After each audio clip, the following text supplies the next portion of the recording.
안녕 친구들, I hope you've been well. This is kind of a very different place for me to film. Some of you are just joining me, so welcome to my new subscribers. But for those of you who are just joining me, you're probably noticing that the background is a little bit different. On Saturdays, I missed my opportunity to film on Friday, and so on Saturdays, I tend to volunteer at my local church, and from about 9 o'clock in the morning until about 3 in the afternoon, I end up helping my high school and junior high school students with their schoolwork. And because I have about 20 years of experience teaching SAT as well as ACT, I hold classes from like 9 until like 12 and then from 1 until 3 lecture wise. And so I I feel a little bit tired because I've been lecturing for about 5 hours now. But before I went home, the church is now really quiet. There's only two kids outside playing a little game. And so I wanted to come on here before I left to do a quick recap of episode 11 and 12 because if I don't, we're not going to get it done this weekend then. Because once I go home, the house is just too many people, too many responsibilities once I get home. So, anyhow, without further ado, let me go ahead and do a quick recap of episode 11 and 12 and then present some of my musings to you. And then that way we'll be ready for episode 13 and 14, which should hopefully hit the airwaves on Wednesday, early Wednesday, so I can watch it and recap. For those of you who are just watching me on YouTube, I will say that on my blog, and I'll leave the information below for my blog, but on my blog I do quick recaps in writing, and sometimes I associate pictures with that. So if there are things that I miss here in terms of the recap, you might be able to find it there. Or if you just Google, The Master Son episode 11 or episode 12 recap, there are plenty of other sites that do recaps as well. So I think for those of you who are really crazy about the series, depending on how many blog sites you visit and such, you will probably have a pretty good, thorough understanding of episode 11 and 12 by the end of this weekend, certainly in time for you to enjoy 13 and 14. So very quickly, recap-wise, episode 11 really dealt with the ghost of the chairman of Giant Group who has unexpectedly died after, battling a chronic illness. And the rumor around is that he died in the arms of his mistress. And so the son is incredibly, feeling betrayed, especially since all of his life, everyone has known the chairman as a very family-oriented man. Well, what happens is that the chairman actually isn't having an affair or anything. It's just that he's led a double life. In private, where only he knows, he's always felt that his true spirit is that of a woman. And so from time to time in their vacation home, he will dress in the privacy of his own room, dress as a woman, and then wear women's clothing. And then when he's ready to return back to reality and the things that he has to protect, he then, resumes the persona of a man, a very powerful and very savvy man. Well, anyway, so that's the basic gist of the ghost story for episode 11. And through that, one of the things that I appreciated, because I've noticed that with episode 11 and 12, the Hong sisters are, at least for 11, mirroring the father, the ghost father, and the son's relationship with Chungwon and his father. And just in case we as viewers don't get that connection, they make sure that Secretary Kim, or Kim Shil-jung, makes that point to Chungwon, saying, in much the same way that Chairman was allowing the son to think the worst of him in order to protect him from what he thought would be, the worst secret. That might be the case with your father. Your father may have allowed you to think that he hadn't paid for the ransom in order to protect you from something else. And we actually find that despite whatever conflict that Jungwon and his father have with each other, the father is intent on trying to protect Jungwon as much as possible. So I love how slowly but surely the writers are revealing kind of layers into their relationship. Anyway, so the beginning of episode 11, though, it starts off so cutely. episode 10 ends on that climactic, announcement where Chungwon says, "Fine, if you can handle this and handle this first, I am in love with you. What are you going to do now, right?" And so episode 11 opens up, and Kongshi just kind of blinks, and I love how she just kind of blinks, and it's so cute. She blinks and she says, "So you told me recently that you were going to get married, then you asked me to be Candy, and now you're telling me that you love me?" And she's like, "Are you messing with me? Are you joking?" And I love how Jungwon tries to convince her that he's being serious, right? So the first time she's like, "Are you kidding me?" He says, "When you first, told me about ghosts and stuff like that, I thought you were kidding too, and it kind of scared me a little bit, but I've accepted it, so you should accept it too." And then Hongshi says, "Okay, well, let's say for sake of argument that I do, accept what you're saying. How does it change things?" And it's hilarious because Jungwon's like, he does this with his hand. He's like, "Obviously, you're not getting the gist of or the import of how this might change things, right?" And he's like, "If you come to me asking me, can I hold your hand and get some sleep, I will let you hold my hand and I will enjoy that experience," and so on and so forth. So, very cute. But the thing is, when he says that too, Hongshid, instead of thinking, "Oh," she says, "Sajeongnim, what are you doing? You're scaring me. Is this your way of making sure that I don't touch you randomly and indiscriminately, right?" And Jungwon at that point is like, "Oh my gosh, second time around, this woman does not believe me." And so Kongshi then tries to explain, "Sajeongnim, I told you before, there's a reason why I have to touch you. It's because I'm scared and all of this stuff. And by touching you, the ghosts go away." And Jungwon's like, "Yes, you have a clear reason why you touch me. I no longer have that reason." And so I wonder to myself, why do I keep her around when I don't need her and the calculations don't add up? And then he's like, "And then I realized that I like you." And the look of just, dismay on his face is so comical. And at that point, instead of Kongshi thinking, "Really?" she goes like this. She's like, "Oh dear," and it's just their interactions are really cute together. And so Kongshi at that point says, "I don't understand though, because if you're telling me that you love me, then shouldn't you be trying to get me to like you, right? 넘어오라고, right?"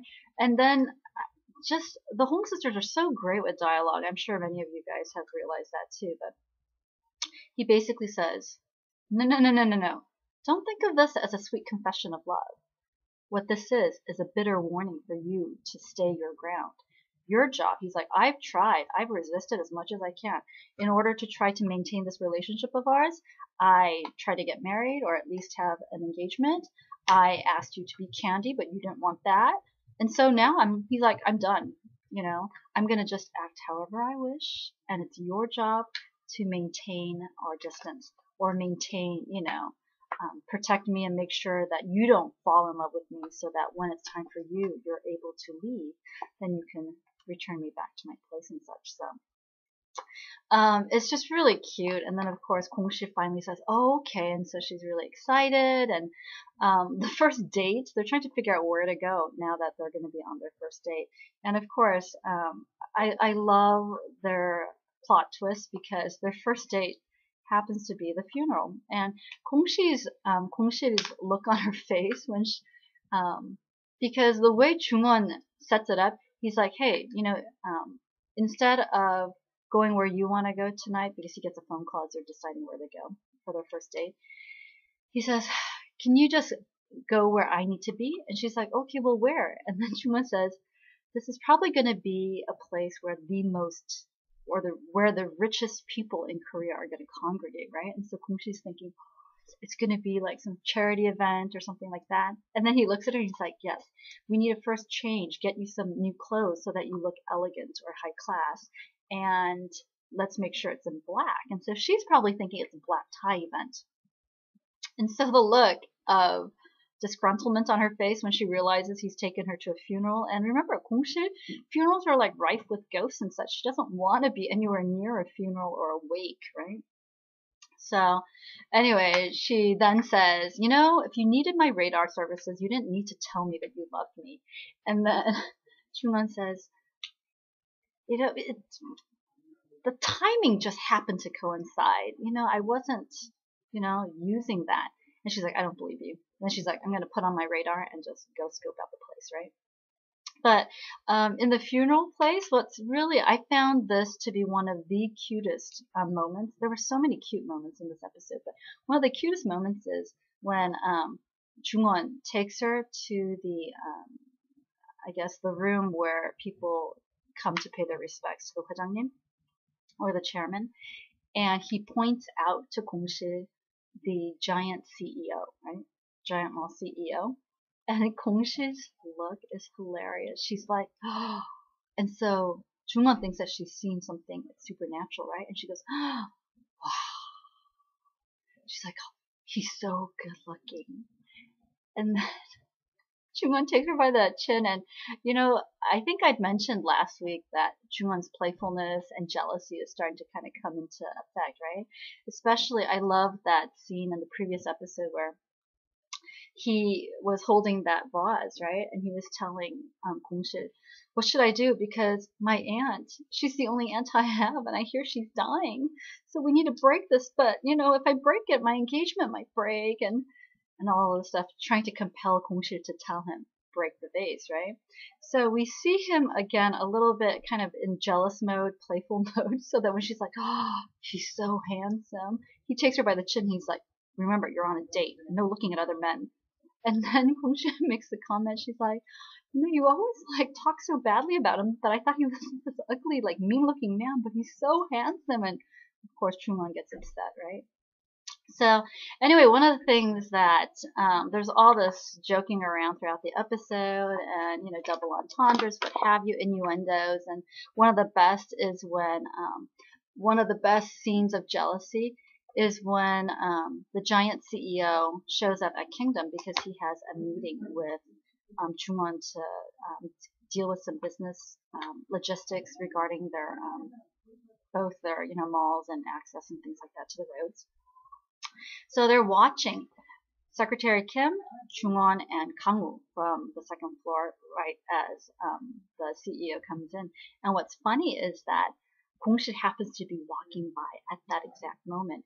And the thing is, a few scenes before that, Gongshi had been talking with Jungwon as she was having tea time with her fellow ghosts.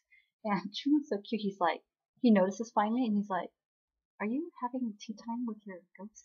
And then that's how he finds out. So he's like, oh, is the other person the trash can ghost? And she's like, oh no, trash can ghost and I are not, on friendly terms.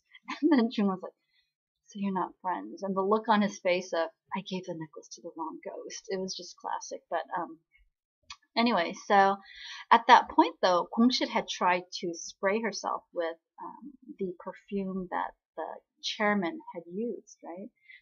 When he wanted to dress up as a woman.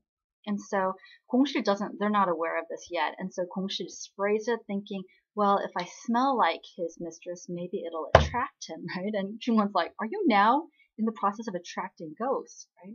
And I think that signals a very clear shift, because I think from episode 6 onward, I could notice that Gongshi was not as active of seeking Jungwon out, as if she only needed him during those really intense moments. And once that was dispelled, and the idea of knowing that there was always the safety valve, or a hideout where she could be, or safe haven as I like to call it, that the scary ghosts were bearable. And we see that when she's holding conference and consulting other ghosts, and they start edging her out, and then they scare her, and she tells them, hey, and she gives them boundaries, right? Remember what I told you, if you get too much in my face, then I'm going to call the, 사장님, and then you know what happens when I touch him, right? And so I think for her, no matter how scary the ghosts are, as long as she has that type of boundary, she feels like she can operate and have a normal life. But anyway, so she had sprayed that perfume on her, right, as a way to get the ghost. And Jungwon's comment is like, are you joking? Are you now actively inviting ghosts to come to you, right? When just a few days ago you were trying, to run away from them, and you were clinging onto me for dear life, saying, please, make them go away. So she's got the scent on herself, right?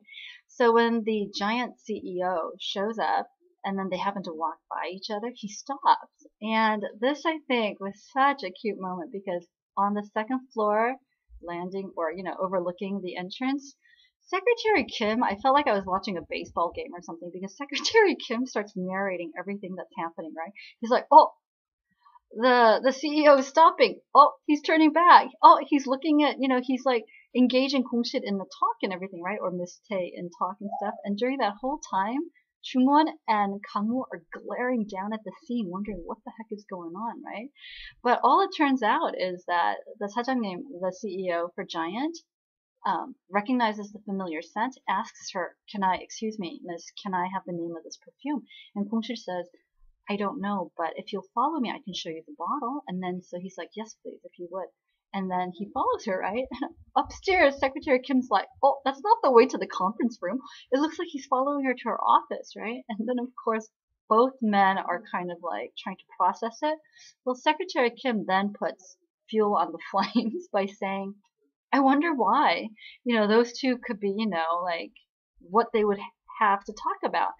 And then Kangwoo says something like, well, maybe there's something next to him. And then Jungwon says, yes, there is something next to him, which is why, Kongshil had been requested to do something, right? And then they were like, what was that thing? And then Jungwon says it was to go to Cheongpyeong, in their vacation home, to go do some errand for the 회장님, the dead 회장님. And then Secretary Kim says, oh, so that's why she wanted to know how she could meet the giant 사장님. He's like, oh, well then I guess they're going to be going to the vacation home together. And at that point, both men, Kangwoo and Jungwoo, like glare daggers at him. And it's just incredibly cute. And then Kangwoo, as if he has no choice, right? It's not like he wants to encourage Jungwon's association with Kongshil, but then he says to Jungwon, isn't this your place to go and run interference so that she doesn't have to go down to the place with the giant CEO and all of this stuff, right? So anyway, long story short, they resolve the issue. They are able to talk with the giant CEO. They convince the chairman to when they find out what the secret actually is, the chairman realizes from a comment that Jungwon made about how for a savvy businessman, it seems like he cares more about protecting a mistress, than he does about protecting his son. Because Jungwon makes that comment that his son was so bothered by his father's betrayal that during a very important meeting, he was absent-minded and lost some very crucial business points. So at that point, the chairman asks Kongshil to show Jungwon the picture because that was what he had asked Kongshil to delete.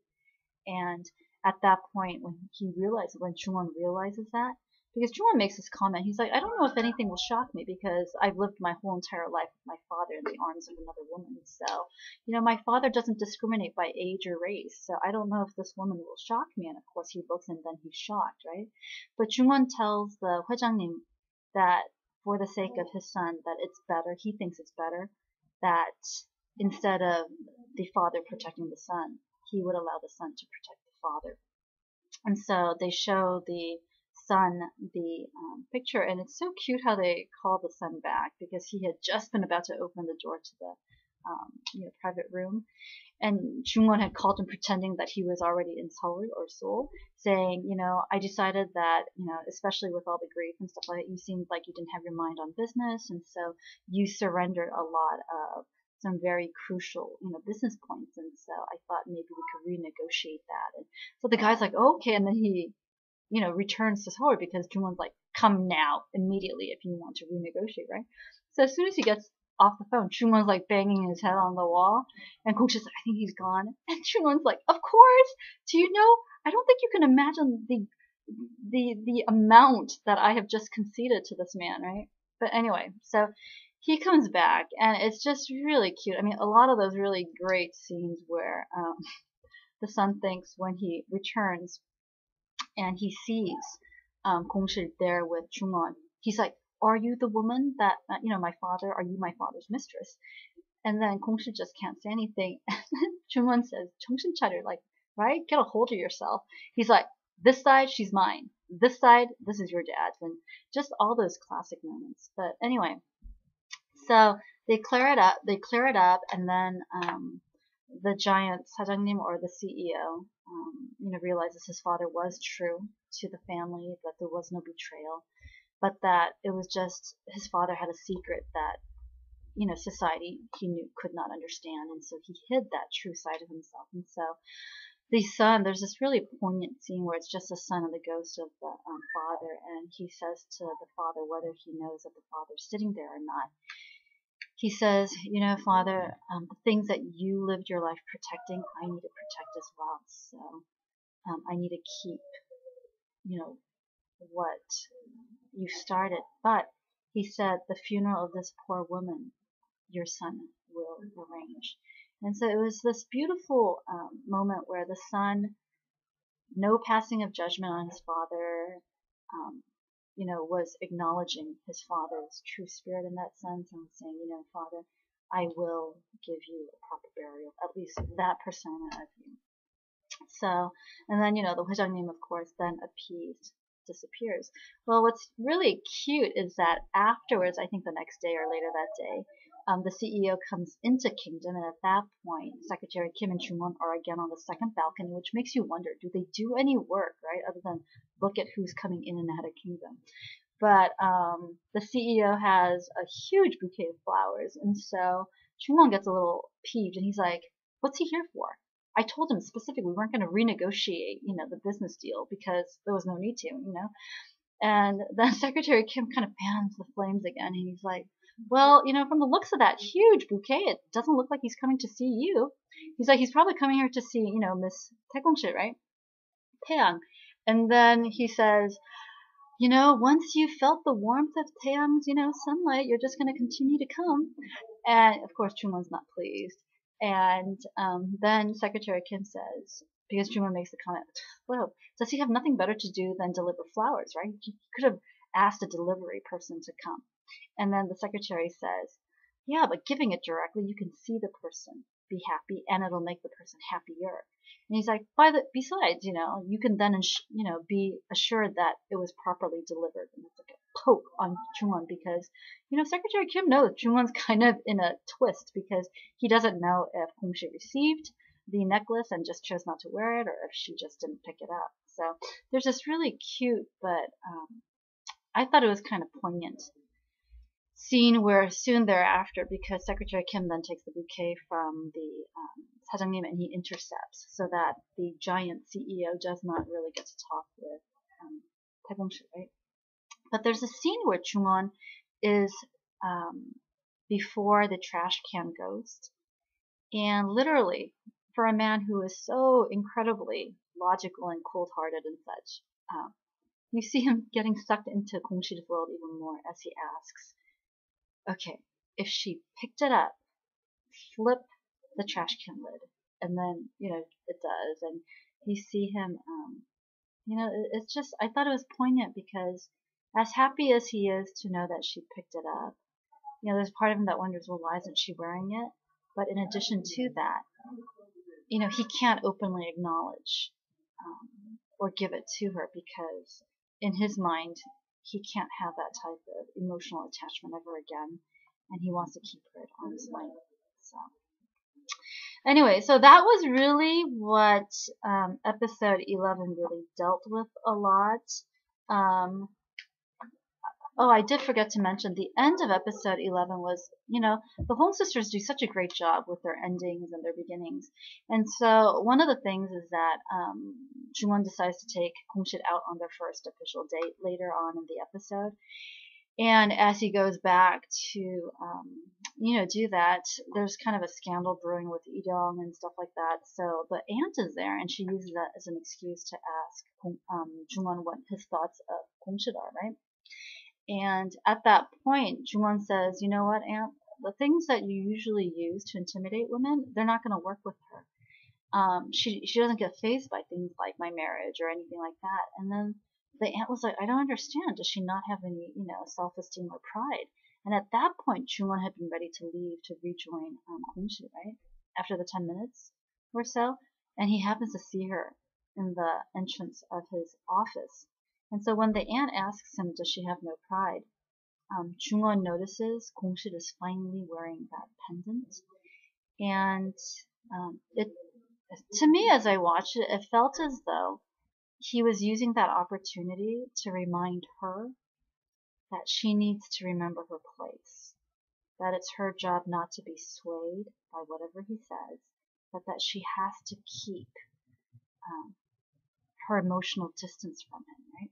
So as he looks at her and then he starts to talk, Gongshi hides the pendant, but of course it's too late. And Chunwon says, and it's so sad, but he says, the woman doesn't have any pride. She doesn't have the luxury to have pride. And he's like, even if I told her I loved her, she doesn't have the peace of mind to collect or act on that love, right? And the aunt is like, I just don't understand it, right? But as he says that, he says, aren't I right? And then that's when the aunt realizes Kumshi's right there. And then as they try to leave, the aunt stops and says, Miss Yang or Miss Tay, um, how is it, are you still all right after hearing all of this that my nephew just said of going with him?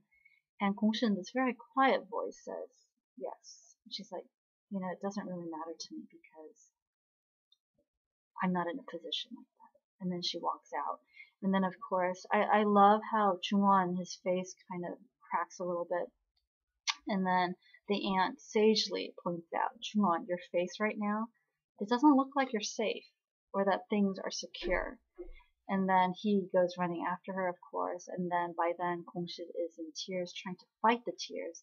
And she says, 사장님, that place that you asked where I wanted to go, I just want to go home. I'm really tired, so I'll see you tomorrow. And then she breaks away from him and goes. And so the episode really ends with Chunwon.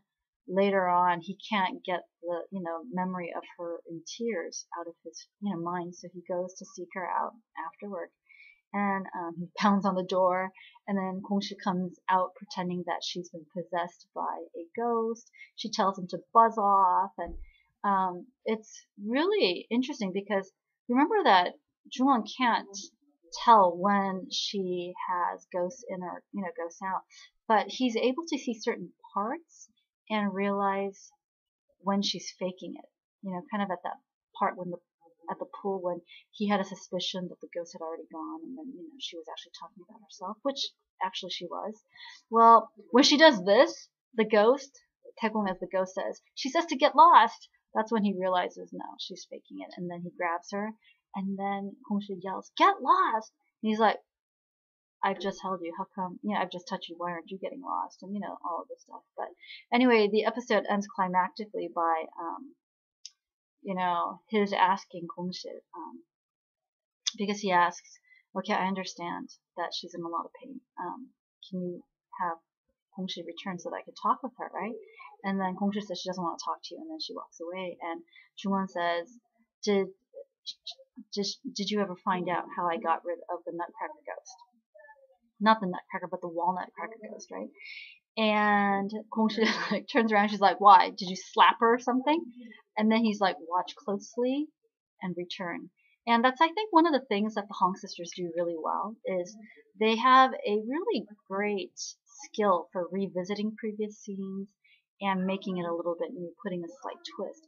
Or maybe not revisiting certain scenes, but certainly revisiting certain lines and making that a twist as well. So anyway, I'm at 28 minutes, so we're going to try to wrap up episode 12 a little bit faster, okay? So we've got that, and then episode 12 resumes with them pulling apart from the kiss, but when he finishes kissing her, he puts her head on his shoulders, and then he says, if the ghost has left Taegongshi, then just listen carefully. And he says, I started this, or we started this, because you assured me that you could handle this. But if you can't and you want to surrender, it's got to end here. He's like, what do you want to do? And then at that point, Gongshi kind of collects herself and she says, oh, something must have come in and out of me. And then, things are resumed back to normal. Some of the basic premise of episode 12 was really, I think, for me, the allegory of the wolf and the goat. The writers really played with that. So in the same way that episode 11 was something to mirror, like the 회장님 and the 사장님's, of Giant group, that was to mirror Chunwon and his father's relationship.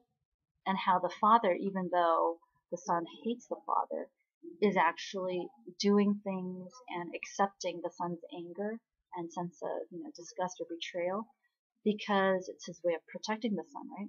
We see in episode 12 the allegory of the wolf and the goat really being used as a way to mimic or model what's going on with Chungwon and Gongshi. And what I thought was very interesting is all along we've thought that Gongshi was the wolf and Chungwon was the goat, right?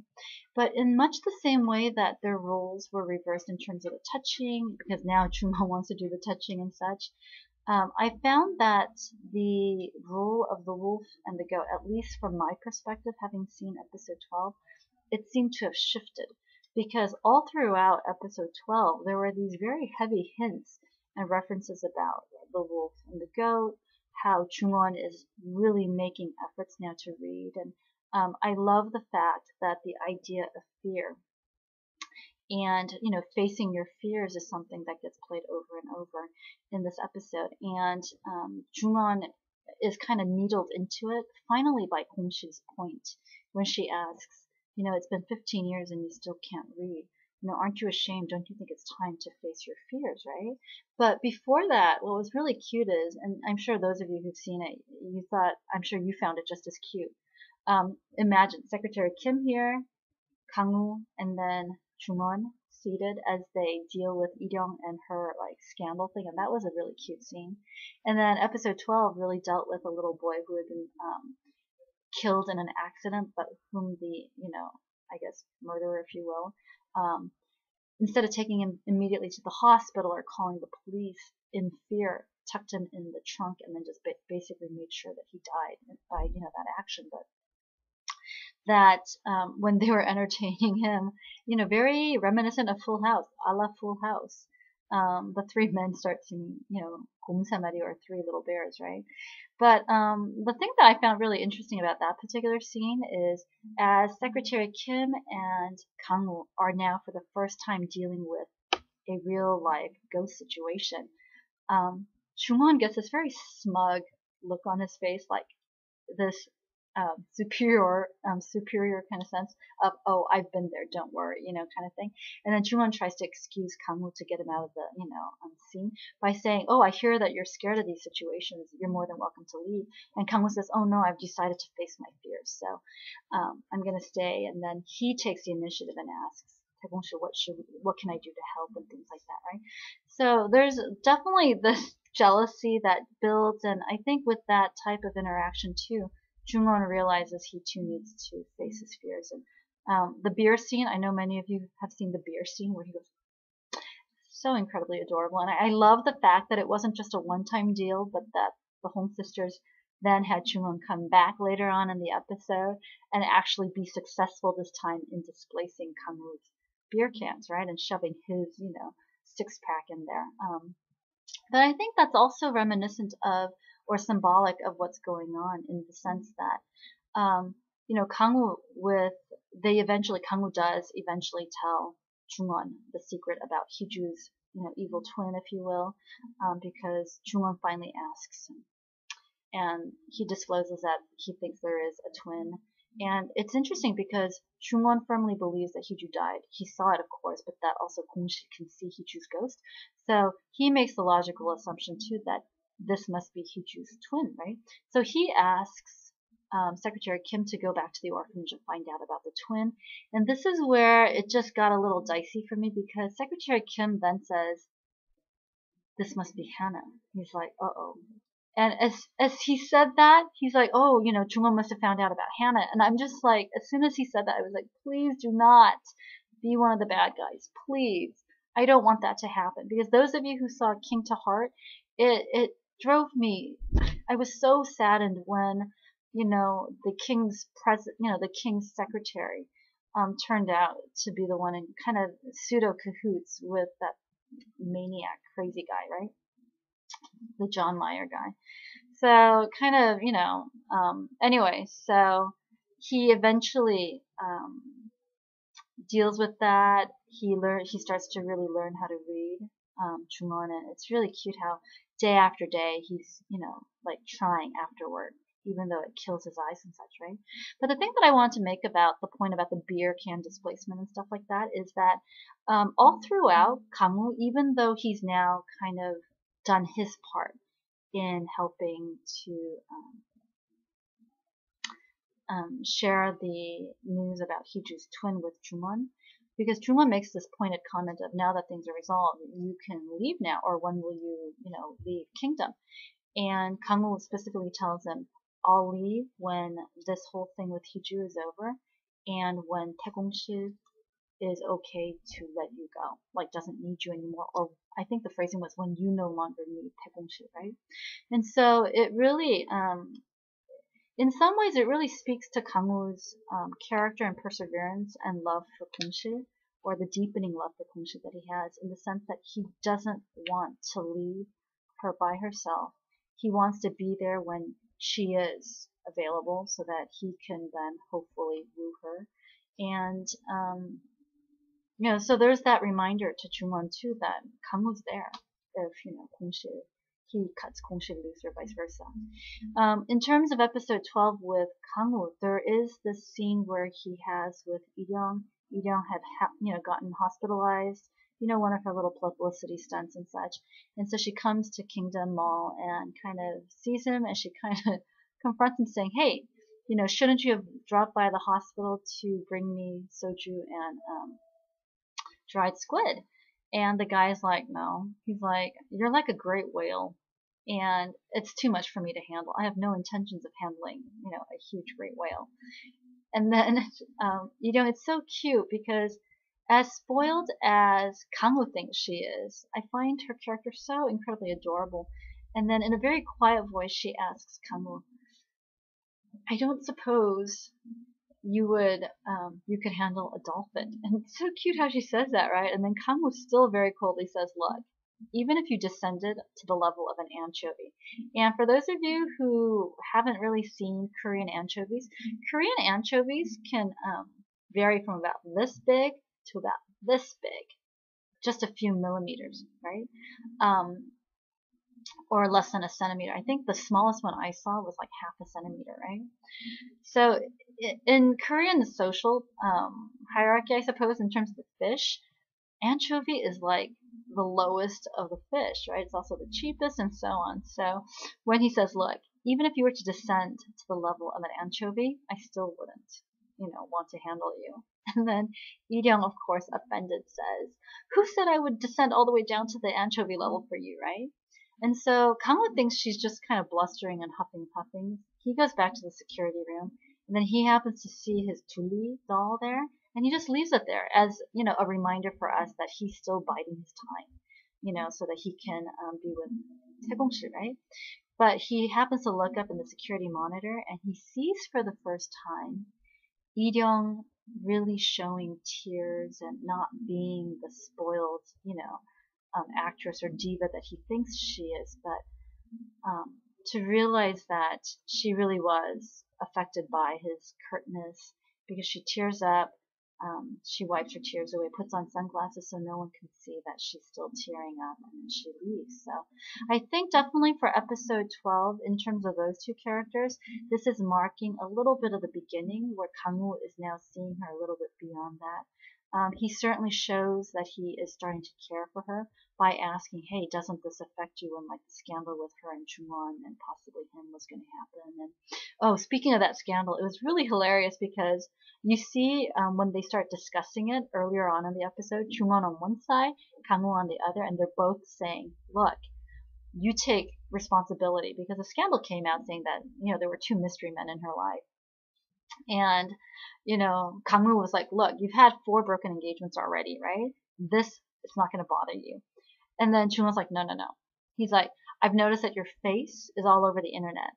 Having this, it's not going to be that big a deal. Why don't you take advantage of it, right? Or you take the, responsibility for it. And then Secretary Kim comes in and he's like, regardless, somebody has to. Otherwise, the scandal could get twisted so that it could be in her disadvantage, so that it looks like she was playing both men or cheating on both men, and that both men found out and dumped her and stuff like that, right? So anyway, in terms of episode 12,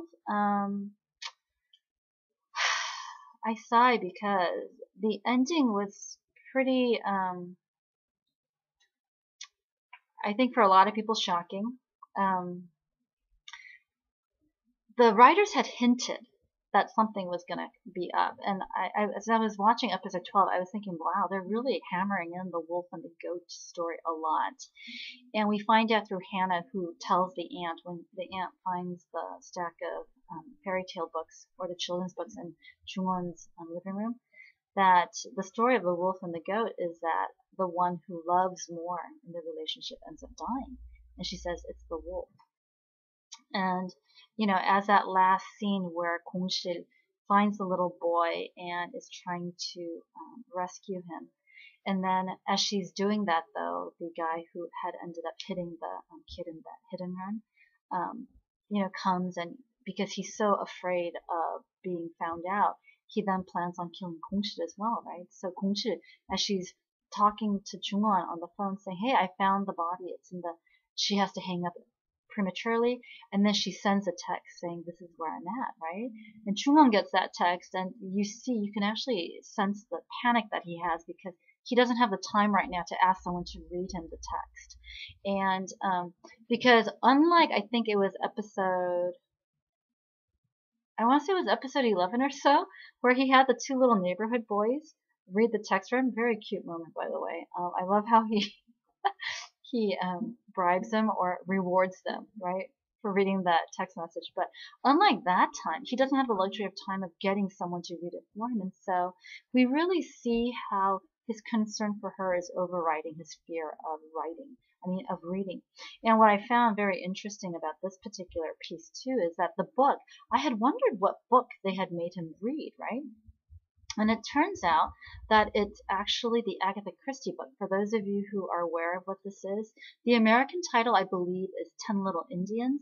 And I think the British title, when it was released, was something called Then There Were None or something like that.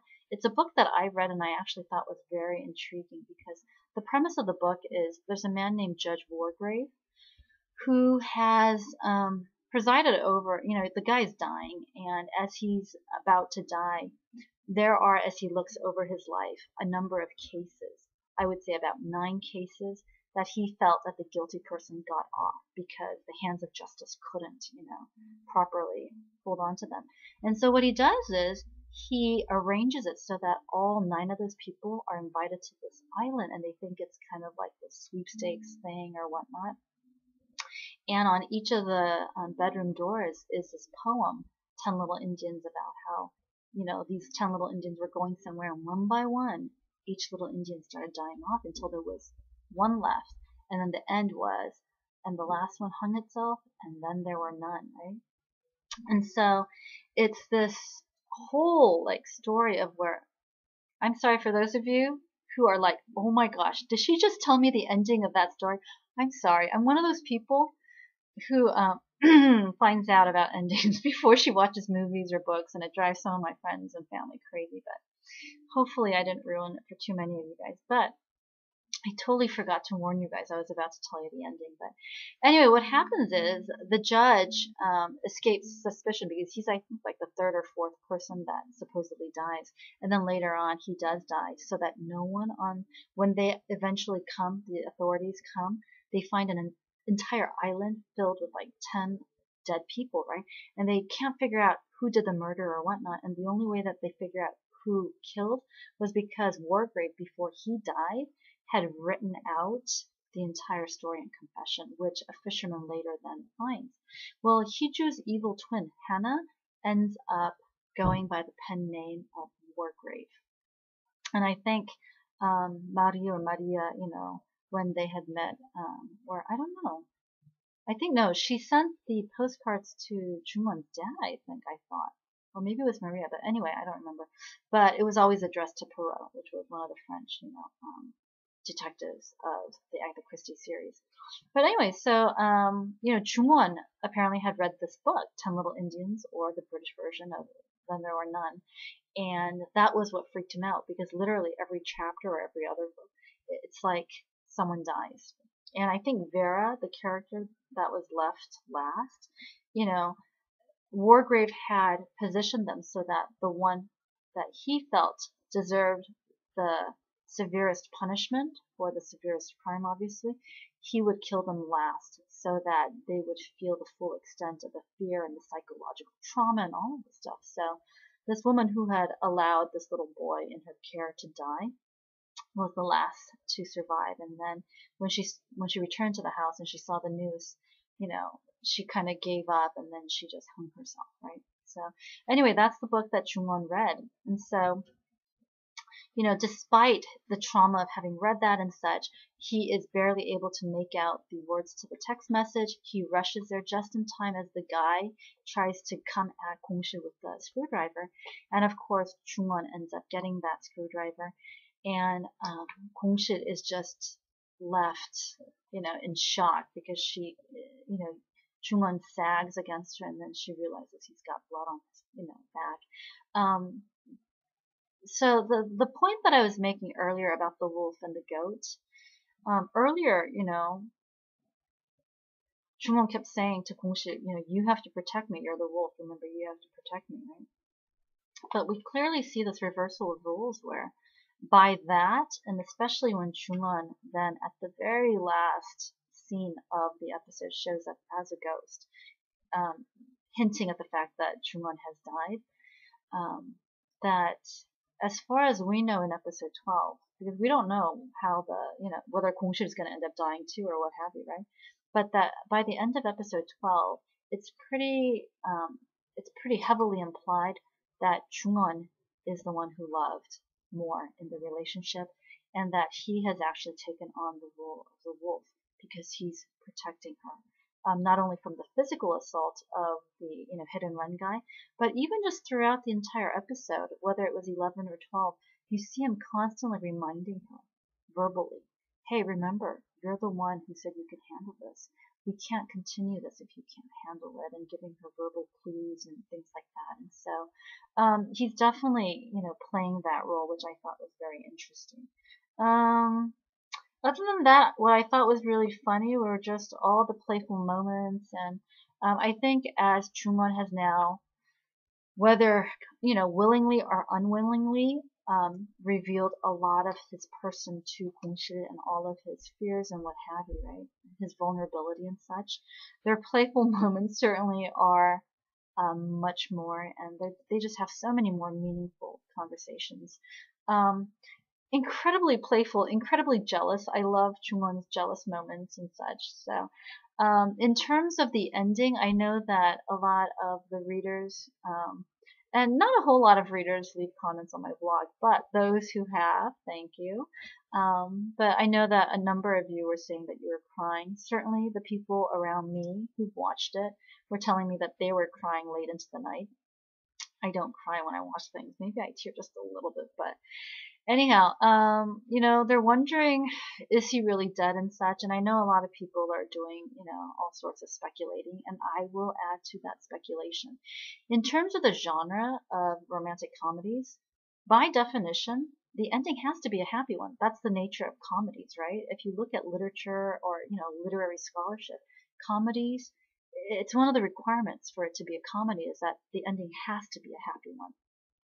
But in addition to that, here's my take on this. I personally think Chungwon flatlined for a few minutes while in surgery, and that was enough for him to think that he had died, to go see Kongshi, say his farewell, and then get sucked back into his body. And so that's what I'm hoping will happen in episode 13. Because from what I remember of the Hong sisters, they're not ones to really drag out certain, like scenes or conflicts. We saw that very clearly with the, business engagement that Chungwon had with the Sejin, heiress. It literally, the engagement lasted for about an episode and then they were done. So I'm hoping that if he does have some sort of he goes into a coma or something, that it will only last an episode, because we're already on episode 13 for this upcoming week. There's only 4 more episodes left unless the producers decide and all the actors agree to do extensions, which Honestly, from a viewership perspective, I don't want any series that I enjoy to go into extensions because it's just the momentum, you lose momentum, and then I don't think I've seen a single series that's had to deal with an extension end as strongly as it could have. So I'm hoping that that doesn't happen. In terms of the, what was I going to say besides that? Oh, in terms of the wolf and goat thing, I think at some point we're 4 episodes left. So I'm curious to see how Hana is going to really start, playing some mischief in that whole scene. I do think that Hiju is going to show up at some point in Kongshi's body again to bid her last farewell to Chungwon, and there'll be closure for him in that respect. When he'll start to read, I think it could very well be by his sheer effort to be able to make Kongshi proud, or by necessity in that respect. But in terms of the wolf and goat, right now, as far as I can see, Chungwon is very much the wolf, Kongshi is the goat. Chungwon proved that very clearly when he ends up, in a sense, dying for her, and the wolf dies. The I think one of the original stories, or one of the website stories about the wolf and the goat story, is that the wolf suffers a big, huge avalanche. He kind of goes unconscious, goes into a coma. When he wakes up, he doesn't remember his time with the goat. And so I'm just hoping that the writers don't go there. Please do not go there, because when all of the Boys Over Flowers, when that Korean version of Hana Yoridango went there, I was ready to stop watching. I had suffered through it when I saw the Meteor Garden, I think the Taiwanese version, so many years ago, and I thought, okay. By the time I saw it in the Japanese version, I was like, okay. By the time I got to the Korean version, I was ready to chuck something at the TV, because to me, amnesia or whatnot is just, I don't think it's a good use of, a story plot or twist. It just seems so contrived. So anyway, we're at 50 minutes or 52 minutes. I gotta stop. So hopefully this rant or this analysis or recap was helpful for you. Thank you so much for watching, those of you who decided to subscribe and weekly come back and watch these recaps. I am going to hopefully this weekend also recap Goo Family Book 21 and 22. I did watch those, and that helped me get over my crazed phase after the Master's Son. So I will try to get that up within the next day or two as well. So anyway, until next week, I wish you a good weekend, and I look forward to seeing how 13 and 14 progress as well. So, all right, take care, everyone. Bye.